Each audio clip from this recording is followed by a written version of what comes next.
Yes, Mike. Yes, I'm alive. Our aircraft are heading.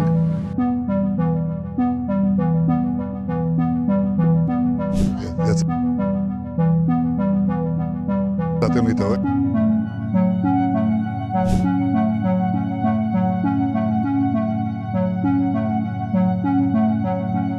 Akun resmi Netanyahu di X mengunggah 3 video AI baru, padahal 2 video sebelumnya sudah dikuliti habis-habisan oleh para netizen dan terbukti sebagai konten palsu hasil generate algoritma AI. Mari kita bedah 3 video paling anyar ini, dan kita akan menyaksikan dengan mata kepala sendiri bagaimana netizen yang matanya setajam silet kembali membongkar setiap keanehan sebagai bukti tak terbantahkan bahwa yang muncul di layar itu bukanlah Netanyahu, tetapi algoritma AI. Video terbaru yang dirilis memperlihatkan Netanyahu sedang bincang-bincang santai sambil berjalan dengan Mike Huckabee, politikus Amerika Serikat yang menjabat sebagai duta besar Amerika untuk Israel. Dalam video itu, Mike Huckabee terlihat berbicara dengan Netanyahu dengan ekspresi ramah. "Pak Perdana Menteri, aku ingin Anda tahu bahwa Presiden Trump memintaku untuk datang dan memastikan Anda baik-baik saja." Netanyahu kemudian menjawab dengan santai, "Ya Mike, saya masih hidup." Sekilas, ini adalah video asli, tapi coba lihat di detik keempat saat Mike Huckabee mulai berbicara dan kemudian tertawa. Wajahnya tiba-tiba berubah dari ekspresi datar ke ekspresi tertawa, tapi perubahan itu terjadi secara tidak wajar, sangat tidak wajar. Kalau Anda perhatikan dalam kecepatan normal, mungkin tidak terlalu kentara, tapi coba putar video itu dalam slow motion, frame per frame. Kerutangan-kerutan di wajah Mike Huckabee tiba-tiba hilang dalam sekejap. Ini dikenal sebagai morphing, yaitu teknik animasi, di mana ekspresi wajah berubah menjadi ekspresi lain tanpa melalui fase transisi otot yang alami. Dalam dunia nyata, ketika seseorang tertawa, otot-otot wajah bergerak secara bertahap, kerutan di sekitar mata semakin dalam, jidat naik perlahan, dan semua itu terjadi dalam rentang waktu. Tapi di video ini, perubahan itu terjadi secara instan, mirip seperti slide presentasi yang berganti dalam sekejap. Tapi Israel tidak kapok, mereka merilis video selanjutnya. Kali ini, settingnya lebih serius, lebih formal, dibuat khusus untuk meyakinkan para netizen yang mulai meragukan keberadaan Netanyahu. Video ini memperlihatkan Netanyahu duduk dengan tegap di sebuah ruang rapat keamanan atau command center, dikelilingi oleh beberapa petinggi keamanan Israel. Di sebelahnya, duduk Menteri Pertahanan Israel Katz, dan di sebelahnya lagi, ada Kepala Mossad David Barnea, serta beberapa pejabat tinggi militer Israel lainnya. Dia berbicara secara normal dengan nada serius. Lalu kamera mulai melakukan zoom, mendekati wajah Netanyahu sedikit demi sedikit, hingga begitu dekat, seolah-olah sutradara video ini ingin berkata ke netizen, "Lihat, ini dia, ini wajah aslinya, tidak ada yang palsu di sini, silahkan periksa sedetail mungkin." Sekilas, video itu terlihat asli. Kualitasnya tinggi, pencahayaannya bagus, dan semua orang duduk dengan rapi di kursi masing-masing. Tapi netizen tidak pernah berhenti pada sekilas pandang. Mereka adalah detektif-detektif digital yang tidak kenal lelah. Mereka selalu menguliti setiap frame dengan penuh kesabaran, dan disitulah letak kehancuran total video ini. Coba lihat dengan seksama, perhatikan setiap detail kecilnya. Ada momen di mana wajah dari kelima orang yang duduk di meja itu bergerak secara bersamaan dalam satu irama yang sangat sinkron. Bukan gerakan biasa seperti mengangguk atau mengedip, tapi perubahan ekspresi wajah yang terjadi dalam waktu yang persis sama tanpa ada yang mendahului atau terlambat sedetik pun. Semestinya, 5 orang itu tidak akan pernah mengubah ekspresi wajah mereka secara bersamaan dengan timing yang begitu presisi, sebab manusia tidak seperti itu. Manusia memiliki reaksi yang berbeda-beda, ada yang cepat merespons, ada yang lambat, ada yang masih mencerna informasi sebelum mengubah raut wajah, ada yang mungkin tidak bereaksi sama sekali. Tapi di video ini, ekspresi kelima orang itu berubah seperti satu kesatuan, mirip seperti boneka yang ditarik talinya oleh satu dalang. Ini adalah ciri khas yang sangat kentara dari animasi AI yang menggunakan algoritma generatif yang cenderung membuat semua elemen dalam frame bergerak secara seragam. Bahkan, ada seorang netizen yang mencoba mengkonfirmasi keaslian video ini. Ia mengambil screenshot dari salah satu frame video itu, lalu mengunggahnya ke Gemini dan bertanya dengan polos, "Kapan foto ini beredar?"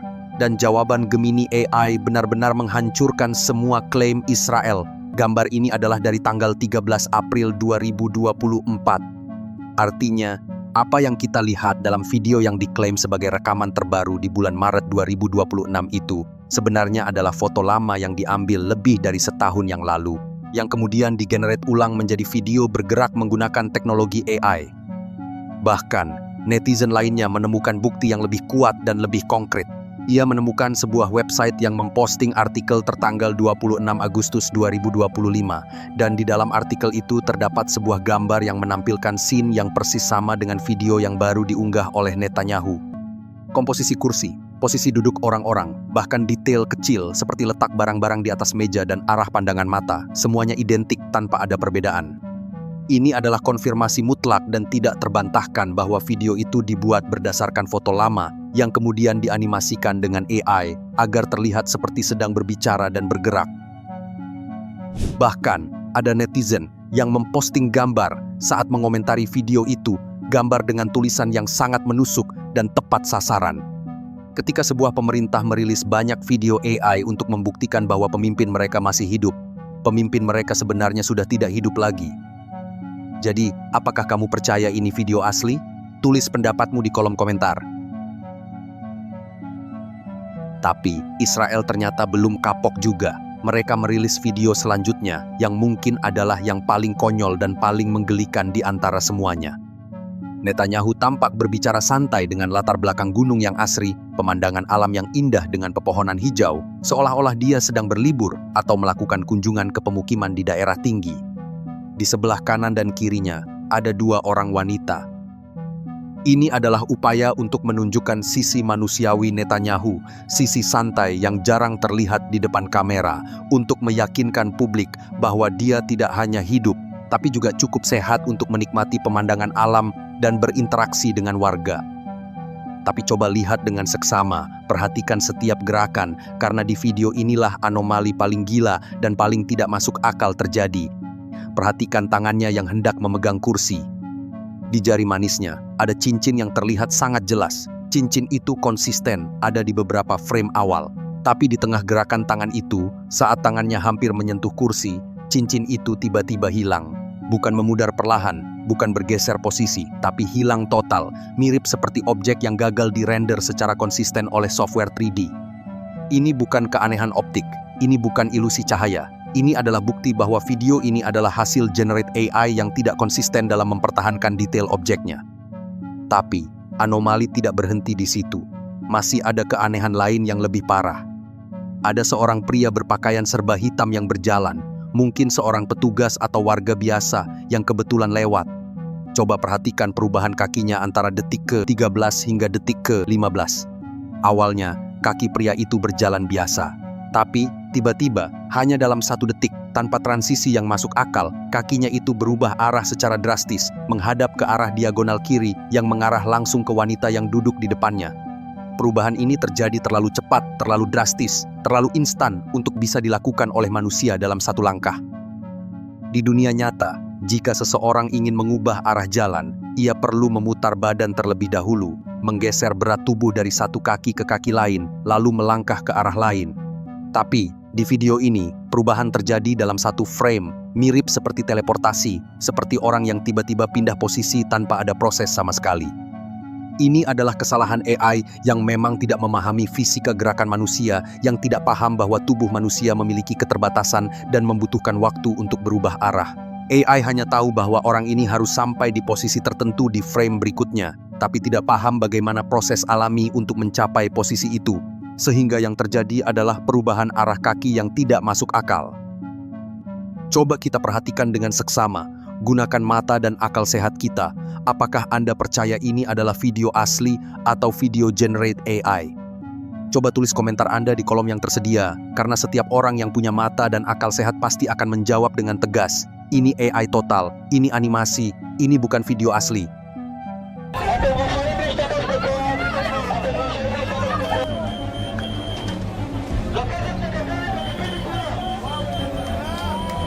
Gelombang manusia tumpah ruah di jalan-jalan Israel, menjelma menjadi lautan amarah yang menyapu hampir seluruh kota. Ratusan ribu orang berunjuk rasa secara terkoordinasi di 67 lokasi, Dari demonstran yang mengepung markas IDF di Tel Aviv, massa yang berbaris di depan rumah mewah Netanyahu di Caesarea, hingga bentrokan berdarah dengan polisi di Yerusalem. Penangkapan massal dilaporkan terjadi saat polisi menyerbu kerumunan, menyeret peserta demo ke dalam mobil van dengan tuduhan mengganggu ketertiban umum. Eskalasi mencapai puncaknya ketika puluhan ribu orang kembali membanjiri 91 titik protes, termasuk Haifa, Rehovot, dan kediaman Presiden Isaac Herzog dengan yel-yel "gantung pengkhianat". Sekelompok pemuda memblokir jalan raya Ayalon dengan membakar ban dan menduduki jalan tol yang vital itu selama berjam-jam. Para ibu mendirikan kamp tenda di dekat kibuts Sa'ad dan membentangkan spanduk raksasa bertuliskan, "Tidak ada kemenangan dengan darah anak kami." Bentrokan terparah terjadi saat massa melemparkan botol dan batu ke polisi yang merespon dengan gas air mata dan rubber bullets. 18 demonstran dilarikan ke rumah sakit dengan luka memar dan sesak napas. Aksi simulasi kematian di depan markas IDF berubah ricuh saat polisi menarik paksa peserta yang mengecat badan dengan cat merah, menyebabkan 2 jurnalis terluka dalam keributan. Sekelompok demonstran yang marah menerobos studio siaran langsung Channel 13, mendesak penyiar menginterupsi program untuk menyiarkan tuntutan mereka, "Hentikan perang, selamatkan Sandera." Aktivis perdamaian Yahudi bergandengan tangan dengan mantan kombatan, membawa spanduk bertuliskan 22 bulan perang sama dengan 22 bulan kegagalan. Letnan Jenderal Eyal Zamir, Kepala Staf Angkatan Darat, secara diam-diam mendukung protes dengan menolak rencana invasi ke kota Gaza. Bocoran internal Channel 12 menunjukkan jaringan TV sengaja memberi panggung luas pada protes untuk mendongkel pemerintah. Shahar Morzahiro, kerabat dari Sandera yang tewas, mengancam Netanyahu, "Jika Sandera mati karena seranganmu, kami akan kejar Anda hingga ke pengadilan." Kepala Staf IDF, Eyal Zamir, menentang rencana pendudukan Gaza, menyebutnya sebagai jebakan strategis yang menguras sumber daya militer. Negara-negara Eropa seperti Jerman, Inggris, dan Prancis menyatakan operasi militer ke Gaza akan memperburuk bencana kemanusiaan. Jerman memberlakukan embargo senjata, sementara Indonesia menyerahkan Note of Protest ke Dewan Keamanan PBB. Slovenia mengumumkan embargo senjata penuh terhadap Israel yang disampaikannya di hadapan negara-negara Uni Eropa.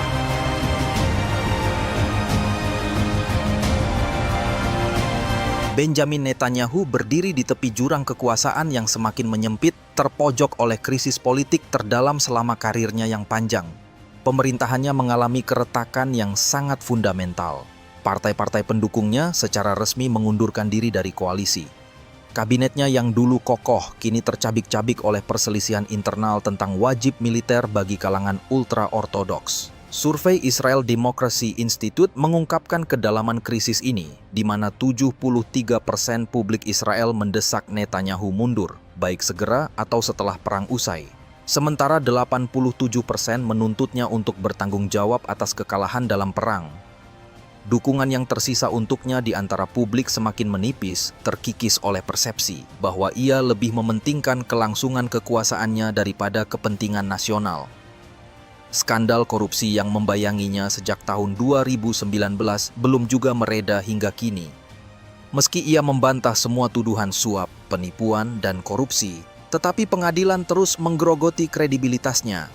Ia bahkan pernah dipaksa untuk meninggalkan rumah dinasnya di tengah kecaman publik dan ejekan kelompok protes yang menyebutnya Menteri Kejahatan, pertanda awal kejatuhan yang kini semakin nyata. Belum lagi surat perintah penangkapan dari ICC terkait kejahatan perang di Gaza telah menjadikannya buronan global sehingga membatasi pergerakan diplomatiknya.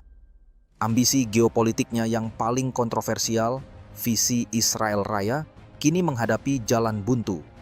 Israel sedang bergerak menuju pemilihan umum berikutnya yang penuh ketegangan. Pemilu ini yang secara resmi dijadwalkan pada bulan Oktober tahun 2026 menjadi pusat perhatian bukan hanya karena jadwalnya, tetapi karena tekanan besar untuk mempercepat pelaksanaannya. Berbagai pihak menuntut pemilu segera. didorong oleh kekecewaan publik terhadap pemerintahan Netanyahu yang dianggap gagal melindungi rakyatnya dalam menangani krisis sandera. Surat kabar The Jerusalem Post secara terbuka menyerukan pengunduran dirinya, menyatakan Israel harus bergerak maju tanpa dipimpin olehnya. Akhir kekuasaannya mungkin akan datang bukan dengan kejayaan, tetapi dengan krisis yang ia ciptakan sendiri. Krisis koalisi, krisis kepercayaan, dan krisis kemanusiaan yang meninggalkan luka mendalam, baik bagi Israel maupun Palestina. Warisannya akan dikenang sebagai periode kelam, ekspansi permukiman, dan konflik berdarah yang meninggalkan puluhan ribu korban di Gaza. Walau bagaimanapun, opini warga Israel yang menuntut diakhirinya perang di Gaza lebih digerakkan oleh keinginan untuk membebaskan sandera dan menyelamatkan nyawa tentara, ketimbang mengakhiri penderitaan warga Palestina. Dalam sebuah survei, seorang peneliti bertanya kepada warga Israel, sejauh mana Anda pribadi terganggu atau tidak terganggu oleh laporan kelaparan dan penderitaan di Gaza? Sekitar 79% warga Yahudi Israel menjawab, tidak terlalu terganggu atau sama sekali tidak terganggu dengan penderitaan warga Gaza. Survei Tel Aviv University membeberkan mentalitas rasis yang menggerogoti jiwa Israel, di mana 82% warga Yahudi setuju pengusiran total warga Palestina dari jalur Gaza. Warga Israel menuntut belas kasih untuk membebaskan 50 orang yang disandra Hamas, sementara tangan mereka mengotori diri dengan darah puluhan ribu korban Gaza. Mereka menjerit ketika 20 sandera Israel terancam operasi militer, tapi membisu ketika 2 juta warga Gaza dipaksa mengungsi di tenda kumuh tanpa air bersih. Mereka mengutuk Netanyahu bukan karena kejahatannya terhadap kemanusiaan, melainkan karena gagal menyelamatkan warga Israel. Ketika seorang ibu Israel di kibuts saat menangis, "Saya tidak rela putra saya mati untuk perang di Gaza." Dia lupa bahwa ibu-ibu Gaza telah kehilangan putra-putra mereka tanpa pernah punya hak memprotes di depan markas militer. Saat sandera Israel yang kurus, seperti Evyatar David, memicu kemarahan nasional, kematian rakyat Gaza akibat busung lapar hanya dicatat sebagai dampak perang. Liputan luas tentang keberanian warga Israel menentang pemerintah mengaburkan fakta bahwa tujuan utama mereka bukan menghentikan pembantaian Gaza, melainkan menyelamatkan sandera mereka sendiri. Warga Palestina hidup dalam kondisi yang jauh lebih mengerikan. Dibombardir hampir tanpa jeda, kehilangan anggota keluarga, kehilangan rumah, akses air bersih, listrik, dan pendidikan, semua dalam situasi pengepungan dan blokade yang sudah berlangsung lebih puluhan tahun. Dunia diminta menitikkan air mata untuk luka kecil di tangan penjajah, sementara tubuh korban-korban penjajahan dibenamkan dalam reruntuhan tanpa nisan, tanpa nama, tanpa keadilan. Inilah wajah kemunafikan yang dibungkus dalam narasi penderitaan sepihak, di mana tangisan yang keras lebih didengar daripada jeritan yang dibungkam.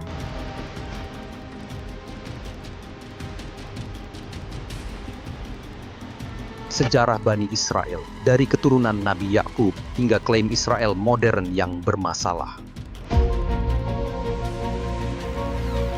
Pertanyaan tentang sejarah Bani Israel dan klaim Israel modern sebagai bangsa terpilih memang menyentuh akar keyakinan dan konflik politik yang sangat pelik. Untuk memahami ini, kita perlu menelusuri narasi sejarah yang panjang jauh sebelum konsep negara Israel modern ada, bahkan sebelum agama Yahudi seperti yang kita kenal sekarang terbentuk sepenuhnya. Penting diingat bahwa perspektif sejarah ini, terutama bagian awalnya, banyak bersumber dari kitab suci Al-Quran, Alkitab, dan Taurat, yang dipadukan dengan temuan arkeologis dan historis. Asal-usul Bani Israel dimulai dari Nabi Ibrahim atau Abraham yang diakui sebagai bapak monoteisme. Abraham dipercaya hidup antara 1800 hingga 2000 tahun sebelum Masehi di wilayah Mesopotamia, sekitar Irak modern. Beliau diuji dengan perintah untuk mengorbankan putranya, Ismail.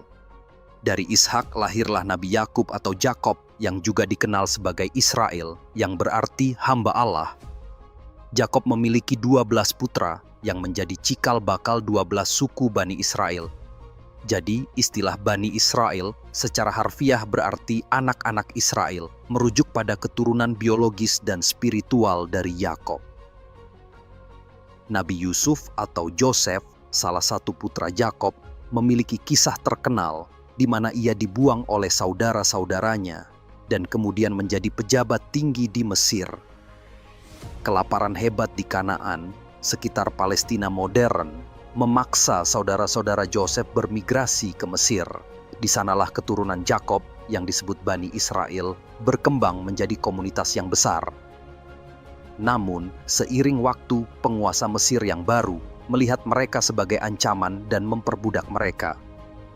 Kemudian Tuhan mengutus Nabi Musa atau Moses dan mengutus Nabi Harun atau Aaron untuk memimpin Bani Israel keluar dari Mesir. Peristiwa monumental yang dikenal sebagai Eksodus.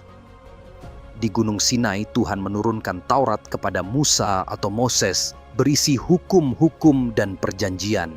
Inilah puncak pemilihan Bani Israel di mana disebutkan dalam Al-Quran, "Wahai Bani Israel, ingatlah nikmatku yang telah aku anugerahkan kepadamu dan aku telah melebihkan kamu atas segala umat pada masa itu."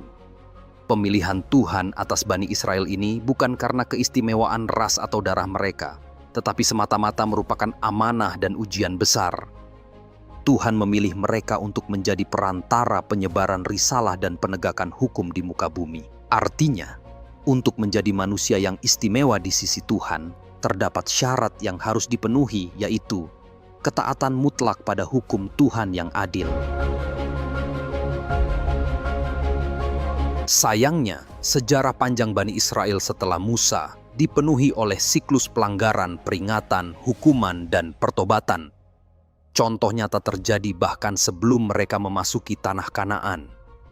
Saat Musa naik ke Gunung Sinai, Bani Israel menyembah patung anak sapi emas.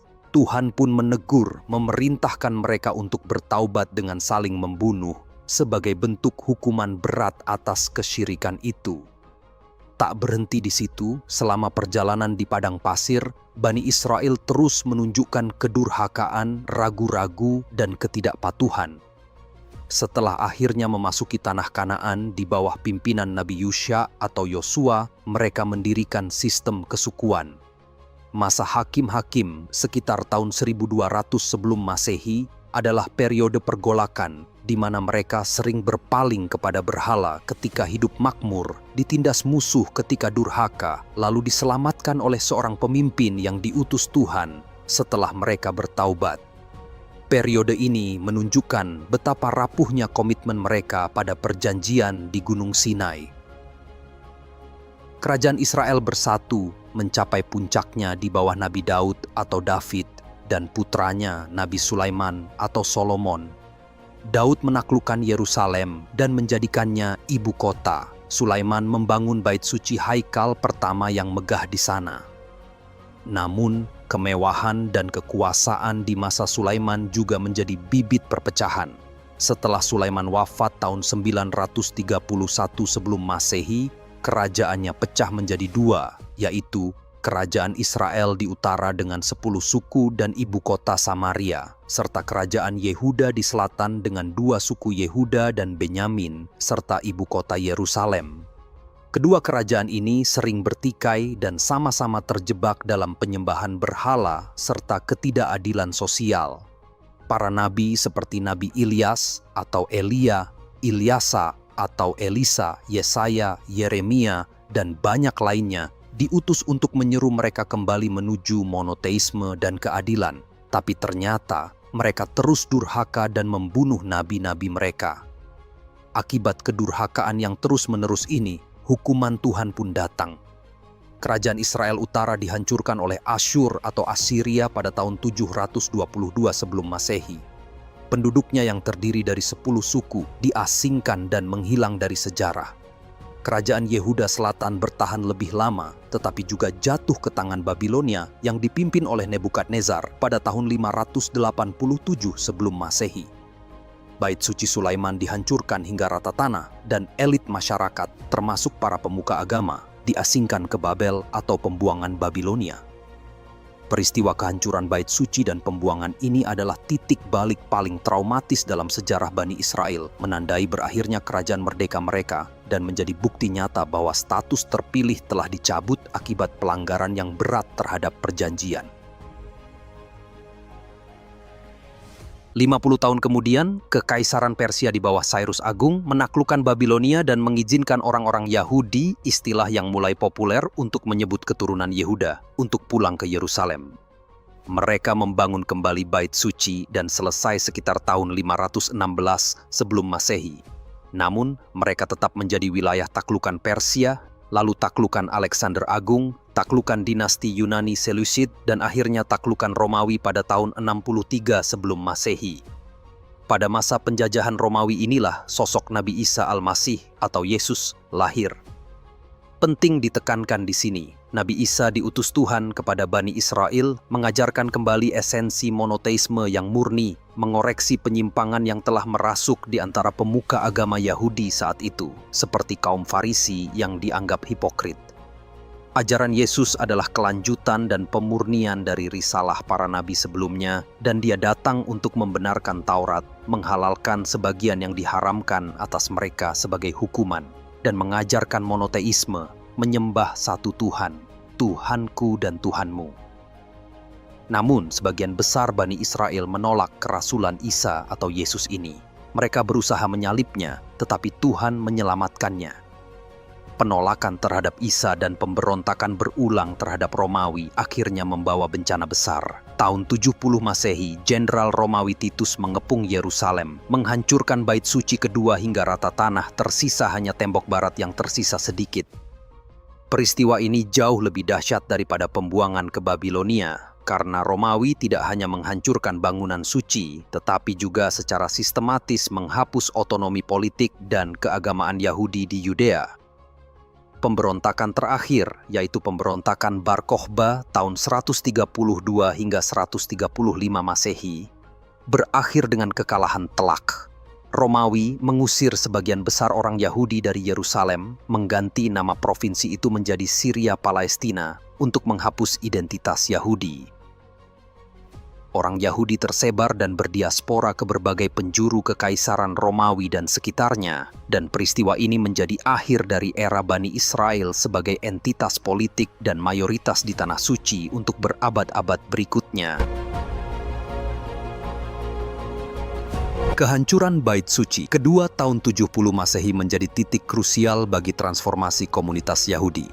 Tanpa pusat peribadatan utama, tanpa kerajaan, dan tersebar di diaspora, Yahudi berubah dari agama yang berpusat pada bait suci dan korban, menjadi agama yang berpusat pada kitab Tanakh atau Perjanjian Lama, dan penafsiran para rabi atau cendekiawan agama yang tidak berdasarkan firman Tuhan.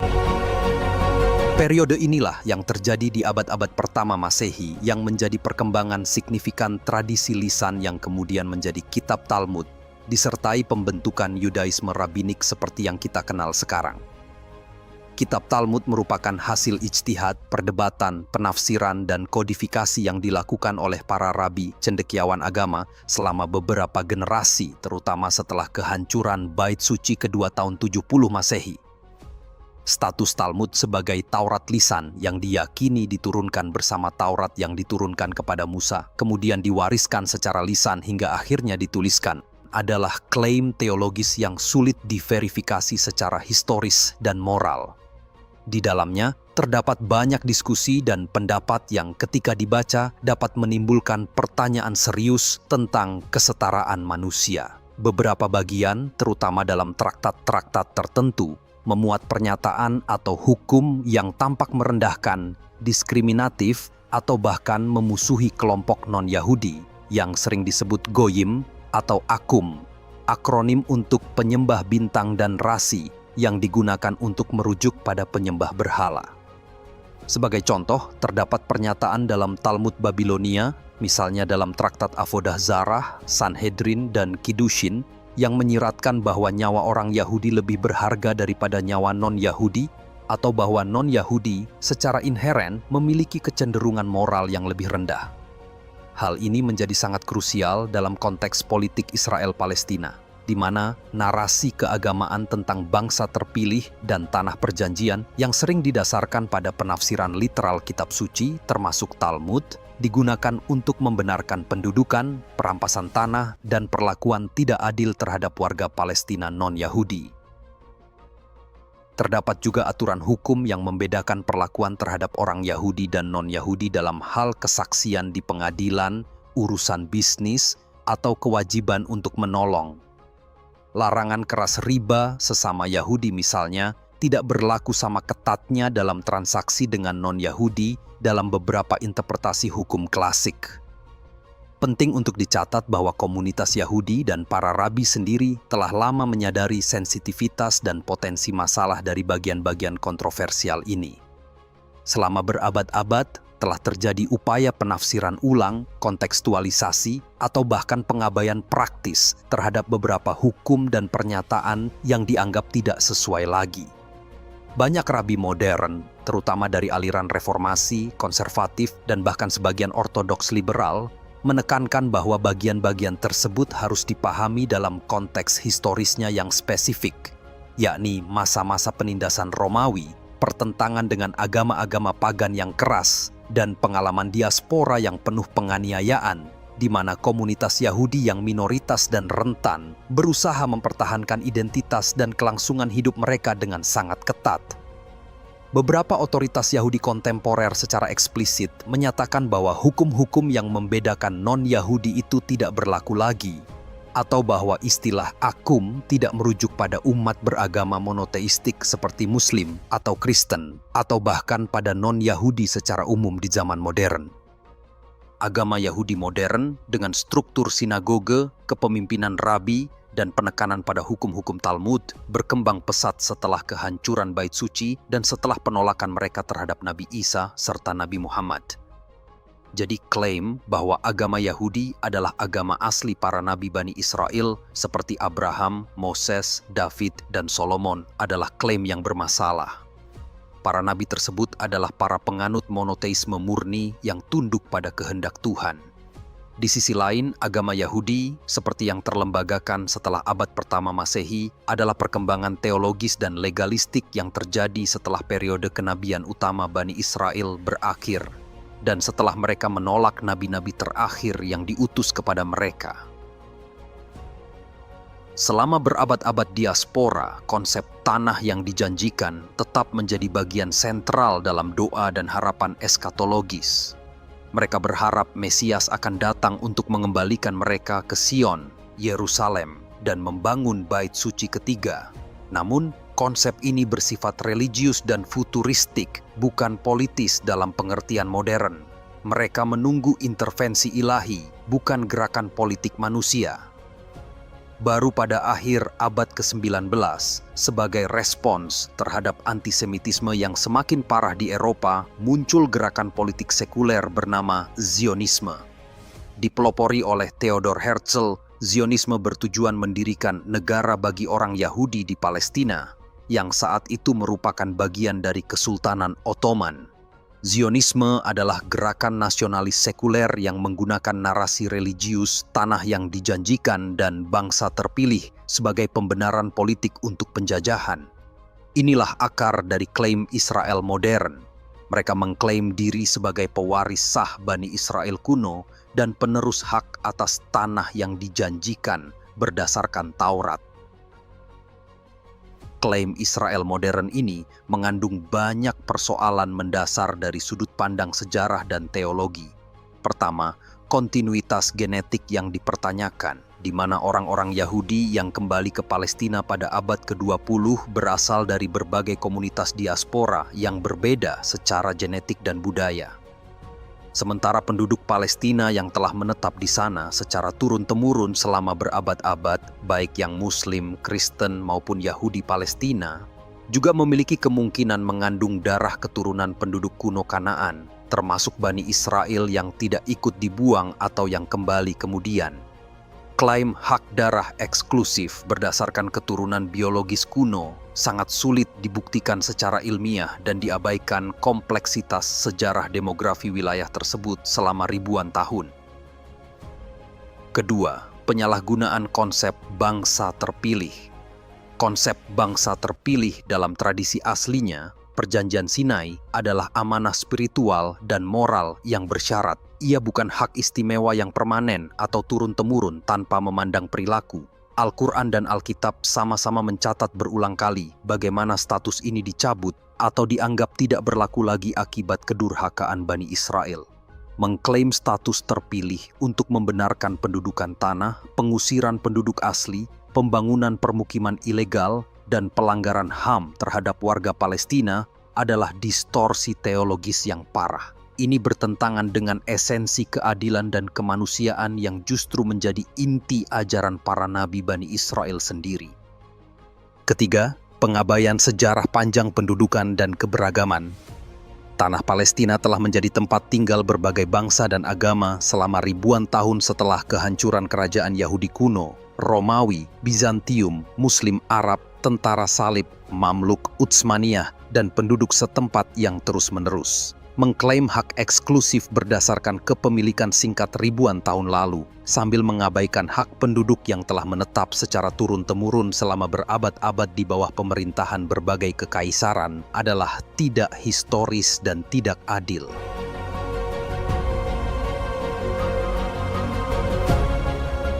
Rahasia kelam di balik dukungan Amerika untuk Israel.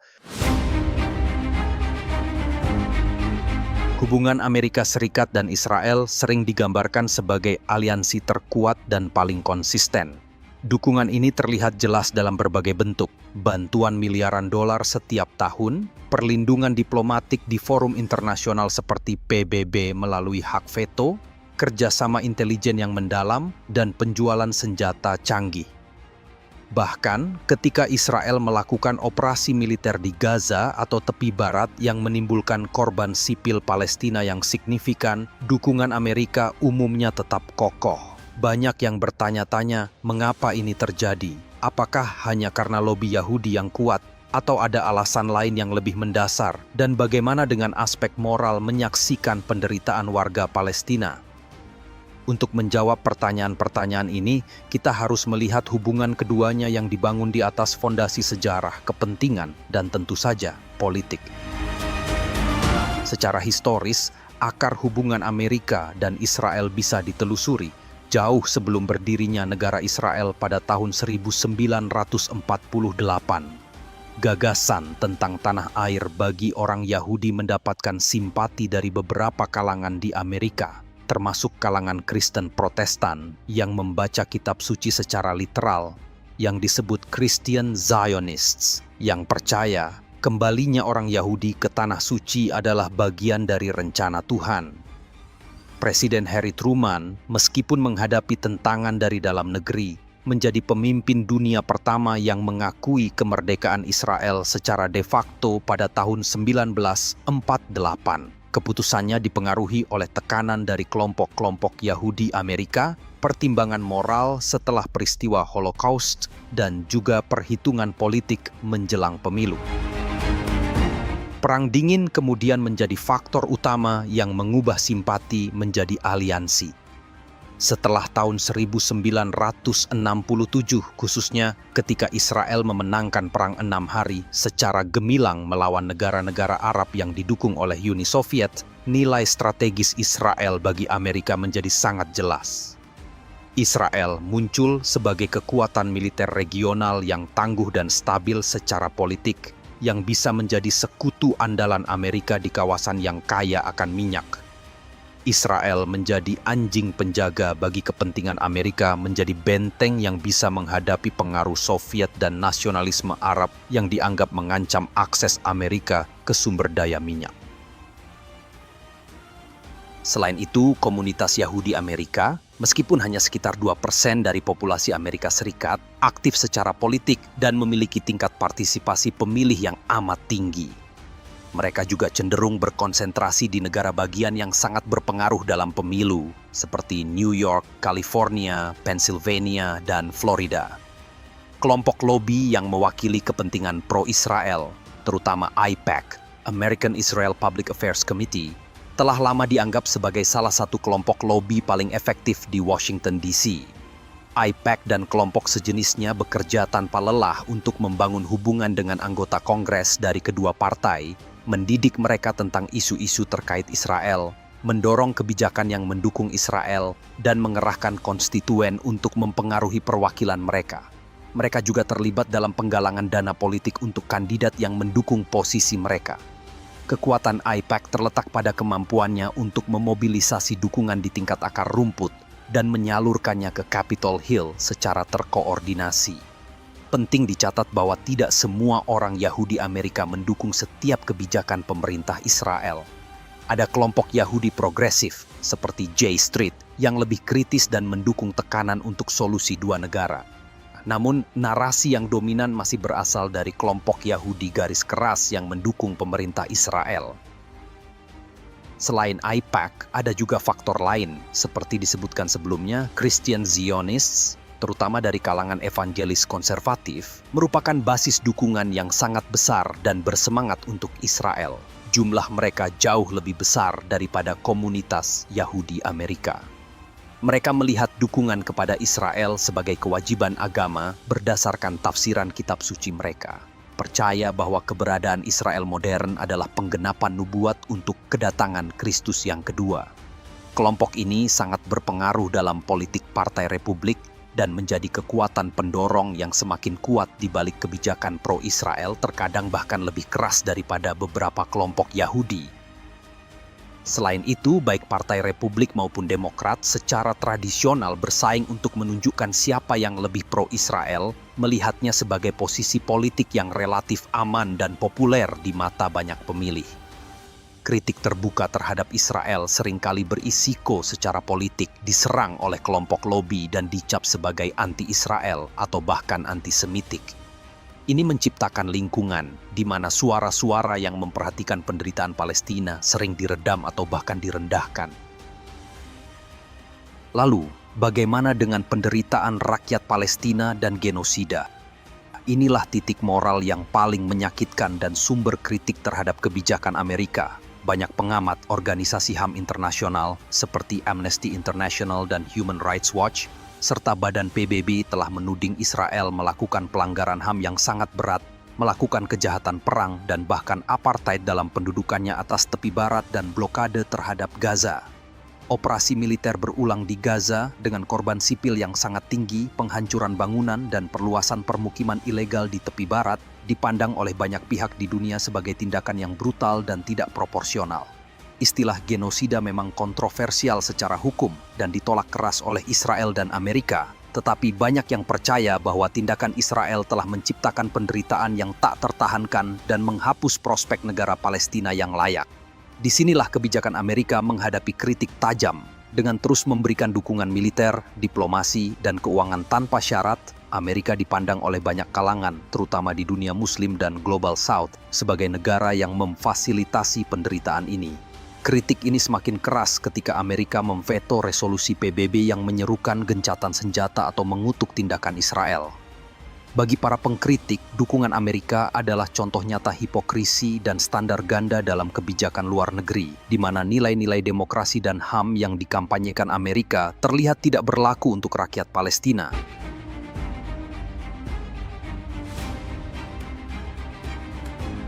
Kejutan dari Gaza, Hamas pakai strategi cerdas, Israel terpukul. Di tengah reruntuhan Gaza yang menjadi saksi bisu kebengisan militer Israel, Agustus 2025 menjadi saksi bagaimana Hamas, kelompok yang secara militer kalah jumlah dan persenjataan ini, berhasil memaksa Israel, negara dengan militer termaju di Timur Tengah dengan dukungan Amerika, menjerit kelimpahan bukan hanya oleh serangan fisik, tapi bahkan oleh krisis politik di dalam negeri. Hamas mengubah kelemahan menjadi senjata, penderitaan menjadi diplomasi, dan keputusasaan menjadi kekuatan. Mereka mengadopsi taktik yang dijuluki perlawanan 4G, yaitu gerilya urban, geopolitik, psikologis, dan solidaritas dunia. Strategi yang digunakan untuk membuat retak kesatuan Israel setelah gelombang protes anti-Netanyahu semakin gencar.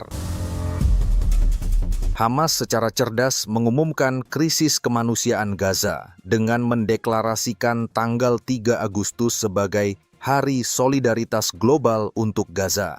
Seruan ini telah memobilisasi jutaan demonstran di 92 negara di dunia untuk mengepung kedutaan Israel dan pusat kekuatan pendukungnya, yang kemudian memaksa isu Palestina masuk kembali dalam agenda politik dunia, mendorong negara-negara seperti Jerman untuk menghentikan ekspor senjata ke Israel dan memicu campur tangan Dewan Keamanan PBB. Selain itu, Hamas juga merancang strategi yang menargetkan kejiwaan masyarakat Israel. Setiap video Sandera yang dirilis lalu diserbakan menampilkan Sandera yang kurus kerontang karena tidak makan berhari-hari. Beginilah rasanya lapar, takut, dan tak berdaya.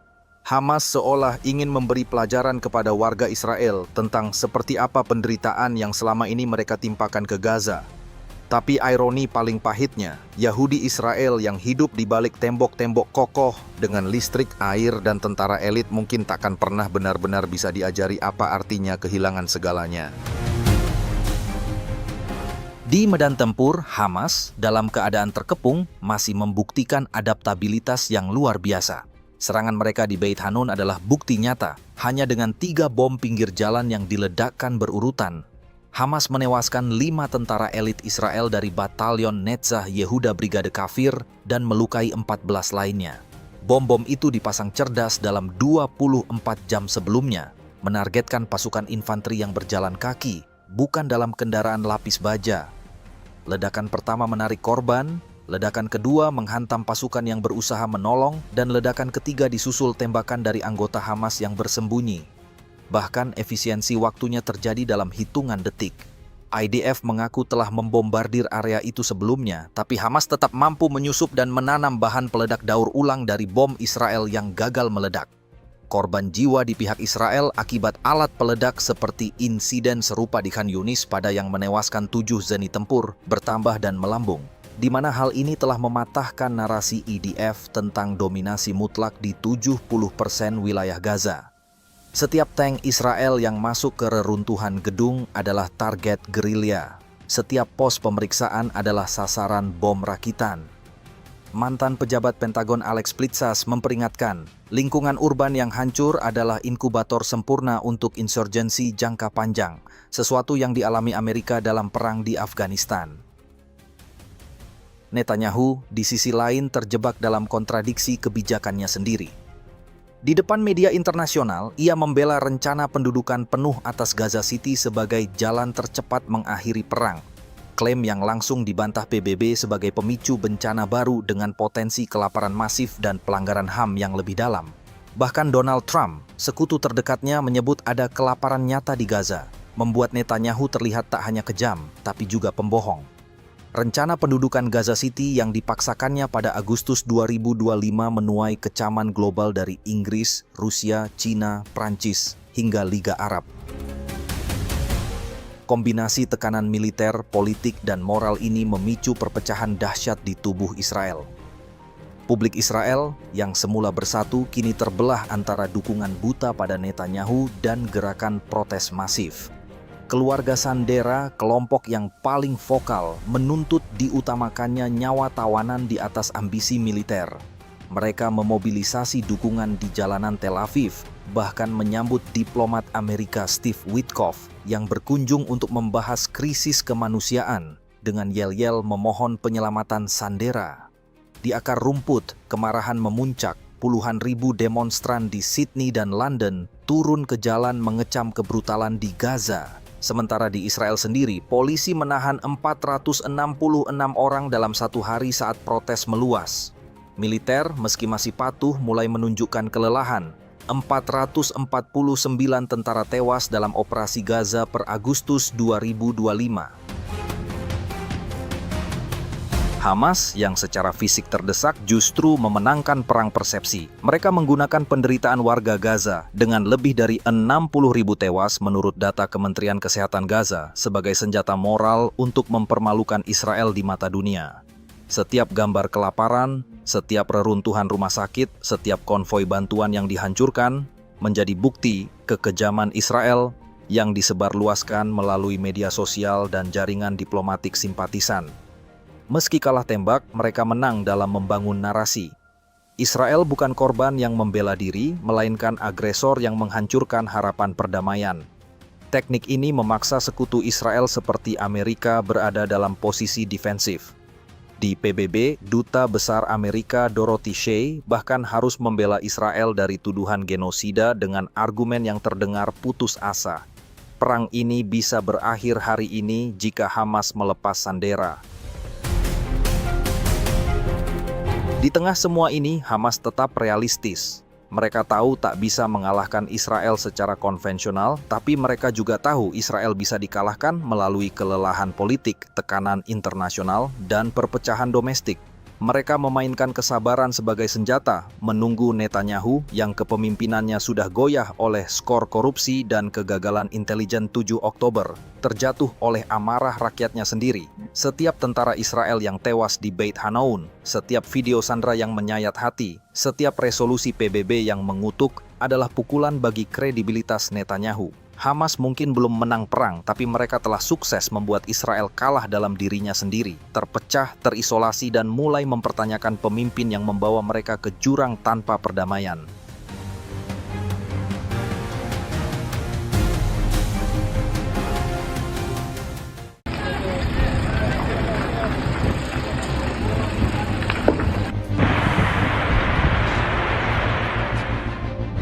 Agustus 2025. Ledakan dan kebakaran hebat terjadi secara beruntun dan tak terkendali di berbagai penjuru Israel. Dari utara hingga selatan, kobaran api melahap fasilitas industri dan menjalar ke kawasan pemukiman warga.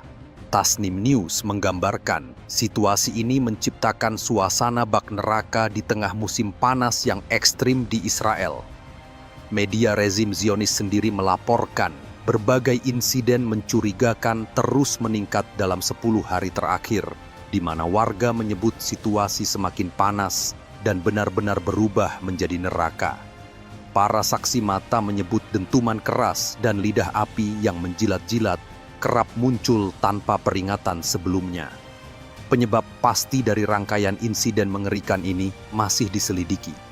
Banyak pihak menduga itu tidak terlepas dari laporan sebelumnya, di mana Angkatan Bersenjata Yaman meluncurkan rudal hipersonik Palestina I ke Bandara Lot Yafa pada bulan Agustus 2025. Al-Mayadin mengutip pernyataan juru bicara militer Yaman Brigadir Jenderal Yahya Sari, menyebut serangan itu sebagai balasan atas genosida di Gaza. Diklaim tidak hanya melumpuhkan operasional bandara, tetapi juga memaksa jutaan pemukim Israel berlindung di dalam bunker-bunker. Sejak perang di Gaza berlanjut, Yaman telah menembakkan 67 rudal balistik dan 18 drone ke wilayah Israel. Ledakan dan dentuman di berbagai wilayah itu menjadi rudal ke-15 dalam sebulan dengan rata-rata 1 rudal setiap 2 hari. Hampir bersamaan dengan ledakan itu, Brigade Al-Qassam, sayap militer Hamas, meluncurkan serangan rudal dan peluru mortir bertubi-tubi ke arah Israel di sepanjang poros serangan kota. Menurut laporan Al-Mayadin, serangan yang dilancarkan pada hari Jumat ini mengubah langit Gaza menjadi merah membara, memaksa tentara pendudukan Israel berhamburan dan mundur dari garis depan. Tingkat koordinasi dan ketepatan waktu serangan menunjukkan perencanaan matang dan eksekusi yang semakin terampil dari pihak Hamas. Beberapa kendaraan tempur Israel dilaporkan hancur, meskipun jumlah korban di pihak militer Israel masih dirahasiakan oleh pihak berwenang. Times of Israel menyebut serangan ini sebagai satu di antara yang paling merusak dalam beberapa pekan terakhir. Belum selesai gempuran yang menghantam negeri Zionis, peringatan keras datang dari Teheran. Ayatollah Ahmad Khatami, pemimpin sholat Jumat, menyampaikan ancaman tegas kepada Israel. Mengutip Tasnim News, Khatami menegaskan dalam khotbahnya bahwa setiap agresi baru terhadap Iran akan dihadapi dengan balasan yang pasti dan lebih keras. Dia bilang, Iran bukanlah inisiator perang dan tidak berniat memulainya, tetapi Republik Islam Iran selalu siap kapanpun untuk menghancurkan rezim Israel jika nekat menyerang kembali. Dengan gamblang, Khatami menyatakan sejumlah provokasi bisa mengubah Tel Aviv menjadi kota hantu.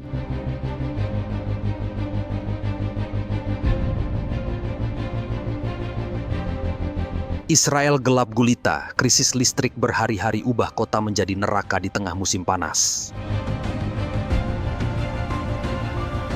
Agustus 2025, sejumlah kota di Israel seperti Rahat, Ramla, dan Lod mengalami pemadaman listrik tidak hanya berjam-jam, tetapi bahkan berhari-hari.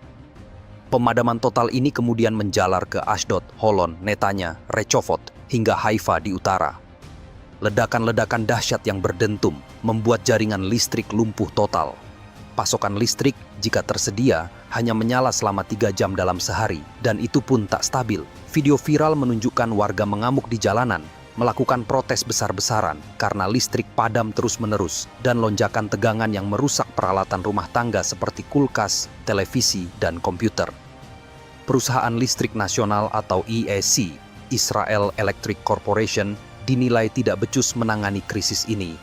Mereka kehabisan opsi, kehabisan waktu, dan kini juga kehilangan kepercayaan rakyat. Israel Electric Corporation adalah satu-satunya utilitas listrik nasional, mengendalikan sekitar 75% kapasitas pembangkitan listrik dan menjangkau hampir seluruh pelanggan di Israel. Perusahaan monopoli ini sempat mengumumkan sebelumnya bahwa pemadaman maksimal hanya berlangsung selama 48 jam jika listrik pusat terkena serangan. Tetapi kenyataannya, warga Israel harus hidup tanpa listrik selama berhari-hari.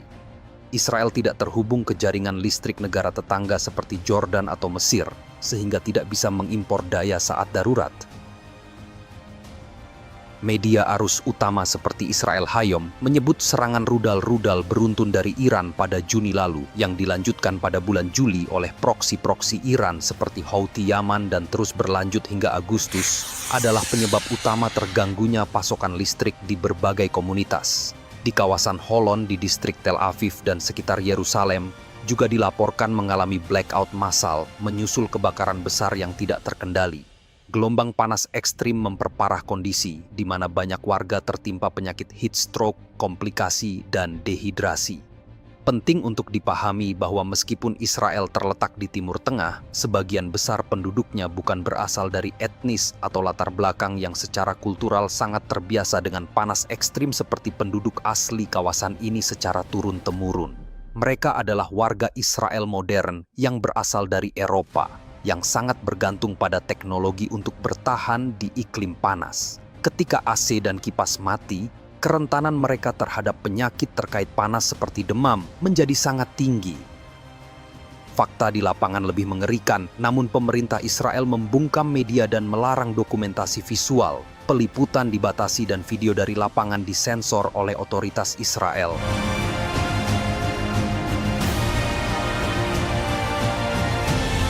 Krisis total dari ekonomi hancur hingga retaknya pemerintahan Israel. Banyak hal yang disembunyikan dari dunia, terutama soal situasi sebenarnya yang terjadi sejak awal perang. Israel sejatinya telah terjerumus ke dalam krisis di berbagai lini, krisis ekonomi, krisis sosial, krisis psikologis, hingga krisis politik. Media arus utama kerap berusaha menutupi realitas ini, menggambarkan situasi seolah terkendali dan mendistorsi fakta demi fakta. Salah satu aspek paling nyata dari krisis yang dialami Israel adalah kehancuran ekonominya. Sejak awal perang, kerugian finansial terus membesar. Kerugian militer mencapai 34 miliar dolar. Total kerugian ekonomi menembus 67 miliar dolar. Dan defisit anggaran melonjak hingga 40 miliar dolar, angka tertinggi dalam sejarah Israel. Dampaknya terasa langsung di dalam negeri, di mana lebih dari 60.000 perusahaan tutup, menyebabkan lonjakan pengangguran. Pariwisata anjlok hingga 70%, merugikan negara 5 miliar dolar. Sektor konstruksi kehilangan 4 miliar dolar, dan lebih dari 70 perusahaan berhenti beroperasi. Aspek kedua dari krisis yang dihadapi Israel adalah pengungsian paksa terhadap warganya. Akibat perang yang terus berlanjut dan ketakutan terhadap serangan balasan dari berbagai kelompok perlawanan, sekitar 143.000 warga Israel telah meninggalkan rumah mereka. Kendati terjadi gencatan senjata, sebagian besar dari mereka enggan kembali. Ketakutan akan eskalasi baru dan ketidakpastian keamanan membuat banyak warga memilih menetap di lokasi pengungsian atau mencari tempat tinggal lain yang lebih aman. Aspek ketiga dari krisis yang melanda Israel adalah krisis psikologis yang mendalam. Konflik yang berkepanjangan dan rasa takut akan serangan balasan telah menciptakan tekanan mental besar di tengah masyarakat. Data menunjukkan bahwa sekitar 900.000 warga Israel kini menderita gangguan stres pasca trauma. Sepertiga populasi menghadapi depresi atau gangguan kesehatan mental. Konsumsi alkohol meningkat 25%. Penjualan pil tidur melonjak hingga 180%, pertanda bahwa banyak warga tidak mampu beristirahat tanpa bantuan medis. Selain krisis di bidang militer, ekonomi, dan sosial, Israel juga mengalami keruntuhan politik dan moral yang sangat serius. Citra global negara ini telah hancur total karena banyak negara dan masyarakat dunia kini mulai menyadari kebengisan mereka.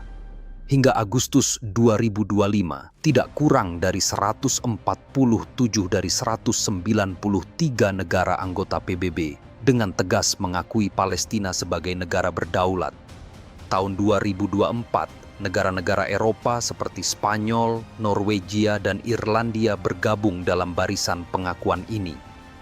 Juli 2025, Prancis, Inggris, Kanada, Australia, serta beberapa negara Eropa lainnya mengeluarkan deklarasi bersama, menyatakan kesiapan mereka untuk mengakui Palestina secara resmi. Di belahan dunia lain, negara-negara Amerika Latin seperti Meksiko dan Kolombia juga mengambil langkah berani dengan mendeklarasikan Palestina. Di tengah kekacauan ini, skandal demi skandal yang melibatkan Perdana Menteri Netanyahu juga turut mengguncang negeri. Menurut laporan investigatif dari PBS dan penelusuran berbagai media nasional Israel dalam kasus yang dikenal sebagai Gifts Affair, Netanyahu menerima hadiah mewah dari miliarder Arnon Milchan dan James Packer. Imbal baliknya, dia memberi akses diplomatik dan kemudahan bagi para taipan kaya tersebut.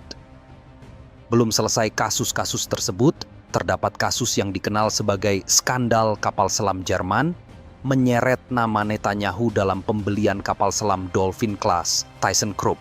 Media Haaretz melaporkan bahwa transaksi ini diduga melibatkan suap menyuap berjuta-juta dolar kepada pejabat tinggi Israel, termasuk David Shimron, pengacara pribadi sekaligus sepupu Netanyahu.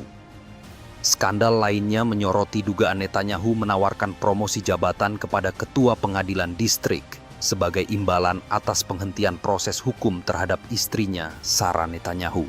Tawaran itu ditolak, namun memicu investigasi yang menguak gratifikasi dan tekanan politik terhadap lembaga peradilan, sebagaimana diungkap dalam arsip hukum yang dikutip Wikipedia dan Jerusalem Post.